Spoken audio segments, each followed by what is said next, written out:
En un mundo donde el fútbol es considerado un juego de equipo, Blue Lock llega para cuestionarlo todo.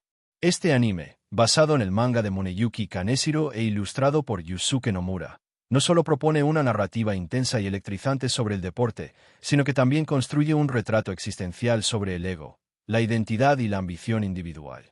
No es solo una historia de fútbol, es un campo de batalla psicológico donde el mayor enemigo es uno mismo. La filosofía de Blue Lock: destruir para construir. En el núcleo temático de Blue Lock no está solo el fútbol, sino una filosofía radical, casi nihilista, que sacude los cimientos del deporte y la competencia juvenil. Para crear algo verdaderamente excepcional, primero hay que destruir lo que limita su existencia. Es una idea que atraviesa cada episodio, cada decisión, cada derrota emocional de los personajes. En Blue Lock, antes de aprender a ganar, los jugadores deben aprender a romperse. Una filosofía que incomoda, porque dice la verdad. Lo más provocador de esta filosofía es que no se aleja tanto de la realidad competitiva del deporte de alto nivel. En un mundo donde los clubes invierten millones en una sola estrella, donde los delanteros son ídolos globales, ¿es tan descabellado pensar que el ego juega un papel crucial? ¿Por qué seguimos romantizando el espíritu de equipo cuando sabemos que en muchos casos es un delantero el que define un mundial, una copa, una historia? Blue Lock no desprecia el trabajo en equipo, pero lo subordina al poder del individuo. Primero debes brillar tú, luego podrás decidir si quieres colaborar con otros. Es casi una inversión filosófica del pensamiento colectivo. Y eso incomoda, porque rompe con lo que nos han enseñado desde niños, que compartir, ceder, confiar en otros es lo correcto. En Blue Lock, ceder es debilidad, y la confianza se gana a través del respeto y el impacto, no de la bondad. El precio de la transformación. Pero esta filosofía no es gratuita. Cada jugador que acepta el reto de Blue Lock paga un precio. Se aísla, se expone, se cuestiona a sí mismo de formas dolorosas. Hay momentos en los que los personajes colapsan emocionalmente, pierden su rumbo, o se enfrentan al terror de no ser suficientes. La destrucción de la vieja identidad no es fácil. Es brutal, pero en ese proceso, algo nuevo nace. Y cuando lo hace, brilla con fuerza. Yoichi Isagi, el camino del equilibrio. En una historia donde reina el conflicto de egos, la ambición desenfrenada y la lucha por sobresalir a toda costa, Yoichi Isagi aparece como una figura singular.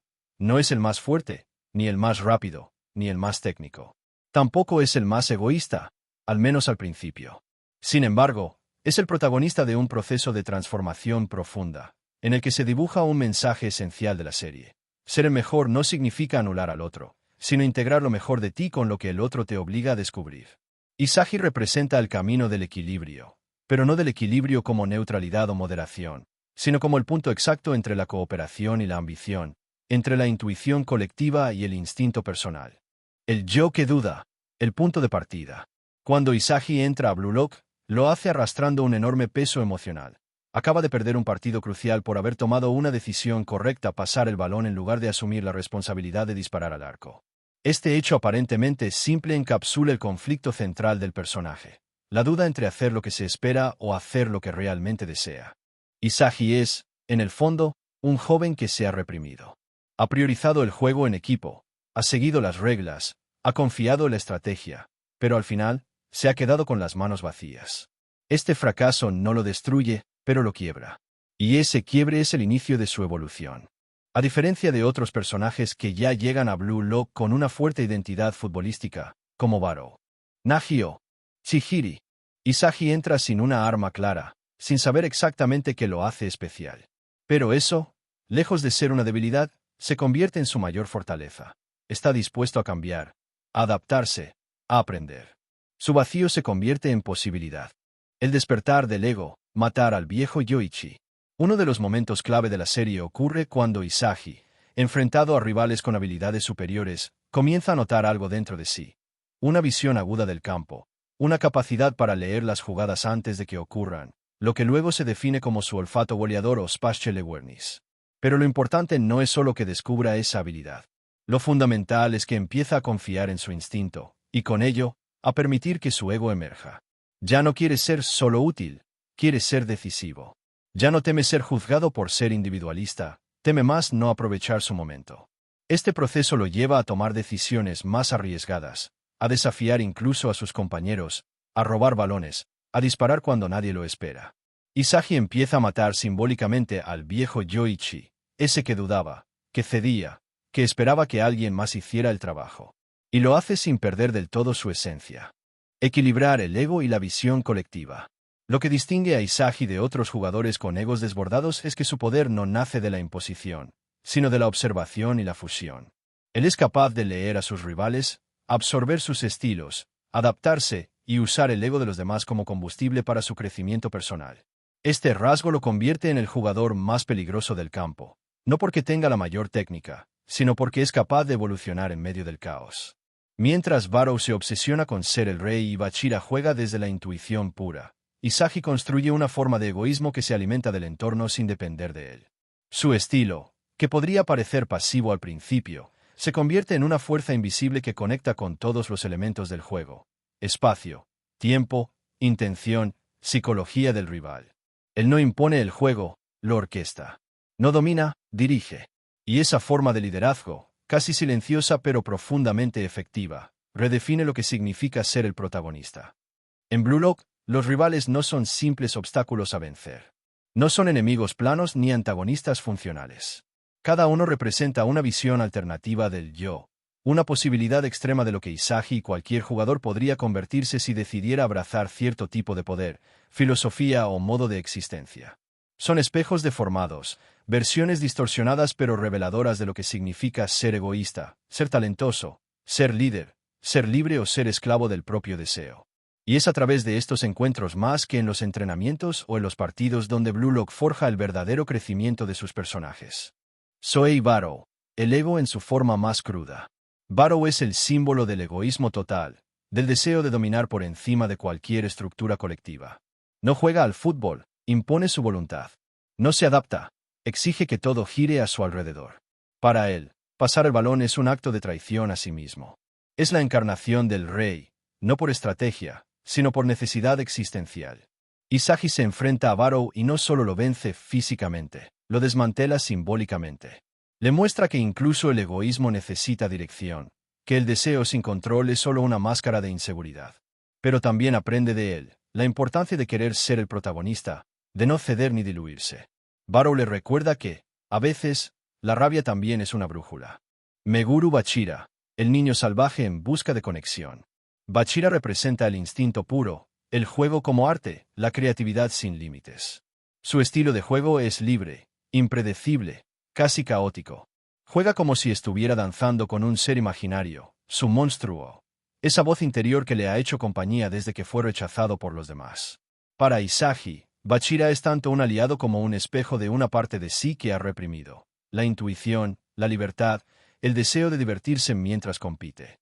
Pero Bachira también vive atrapado. Su libertad nace del miedo a quedarse solo, del deseo desesperado de encontrar a alguien que entienda su lenguaje. Cuando finalmente se separan, Bachira se transforma, deja de jugar para ser entendido, y empieza a jugar para encontrarse a sí mismo. Es una lección poderosa para Isagi, que también debe aprender a soltar el deseo de aprobación y permitir que su juego hable por él. Rin Itoshi, la máquina perfecta, rota por dentro. Rin es la encarnación del talento disciplinado, del perfeccionismo llevado al extremo. Juega con una frialdad casi robótica, como si cada pase, cada tiro, cada movimiento ya estuvieran escritos en su mente. En apariencia, es el jugador ideal, fuerte, calculador, imparable. Pero bajo esa superficie se esconde un vacío emocional profundo, la herida abierta de su relación con su hermano, Sae, y el resentimiento por haber sido dejado atrás.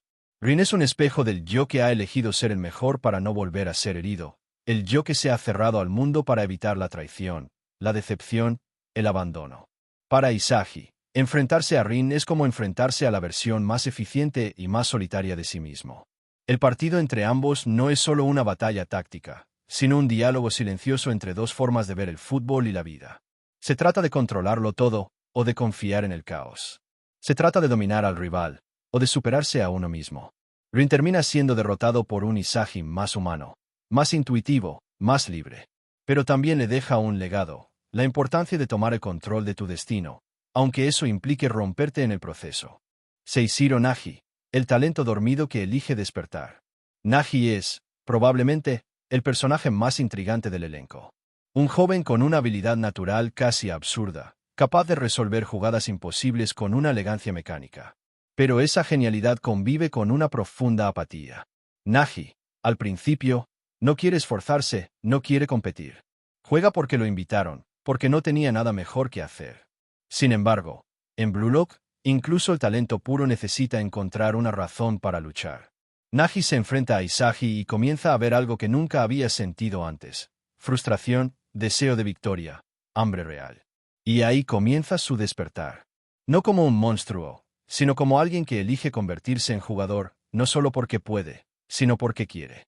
Para Isagi, Nagi es el espejo del yo que podría haberse rendido al conformismo, al talento sin propósito, al potencial desperdiciado. Pero también es una prueba de que el deseo, cuando se enciende, puede transformar incluso al más indiferente en alguien imparable. Nagi e Isagi se desafían constantemente, pero también se complementan. Nagi respeta a Isagi porque lo ve como una mente en ebullición, una chispa inagotable. Isagi respeta a Nagi porque representa el don que él no tiene, pero que está decidido a superar. Blue Lock, más allá del deporte. Para finalizar con este análisis, Blue Lock no es simplemente un anime de fútbol. Es una disección cruda y honesta del deseo humano de sobresalir. Desde su filosofía de destruir para construir, hasta su visión del egoísmo como motor evolutivo, la obra plantea preguntas incómodas. ¿Puede el talento florecer sin romper con lo establecido? ¿Ser el mejor justifica perder partes de uno mismo? ¿Existe lugar para el compañerismo donde solo puede quedar uno? Yoichi Isagi, con su lucha por encontrar el equilibrio entre instinto y estrategia, se convierte en el reflejo más cercano al espectador. No es el más fuerte, ni el más rápido, ni el más talentoso, pero es el que más crece. A través de él, comprendemos que el camino a la grandeza no es una línea recta, sino una constante reinvención. Los rivales Barou, Rin, Bachira, Nagi no son simples antagonistas, son fragmentos del mismo espejo que Isagi observa para definirse. Cada uno representa una forma distinta de interpretar el ego, la fuerza y el deseo. Y los personajes secundarios, lejos de ser prescindibles, aportan matices humanos, heridas, temores y anhelos que enriquecen la historia más allá de la cancha. En el plano técnico, el guión, la dirección y la puesta en escena se conjugan para amplificar esa tensión constante entre el cuerpo y la mente, el juego y la identidad. La narrativa visual convierte cada partido en una experiencia sensorial y emocional, donde el drama no se grita, se siente en el pecho. En suma, Blue Lock no busca enseñarte a jugar fútbol. Busca enseñarte lo que estás dispuesto a sacrificar para convertirte en alguien que el mundo no pueda ignorar. Y en ese viaje, como espectadores, también nos enfrentamos a nuestras propias preguntas. ¿Quién soy? ¿Quién quiero ser? ¿Qué estoy dispuesto a perder para llegar allí? Gracias por acompañarme en este análisis profundo de Blue Lock. Una historia que, bajo la apariencia de un torneo deportivo, esconde una poderosa reflexión sobre la identidad, la ambición y la naturaleza humana. Si alguna vez sentiste que tu lucha por destacar era solitaria, este anime te recordará que incluso en la competencia más feroz, cada paso que das te está construyendo, o te está revelando. Nos vemos en el próximo análisis. Hasta entonces, juega para ganar, pero nunca dejes de preguntarte por qué quieres hacerlo.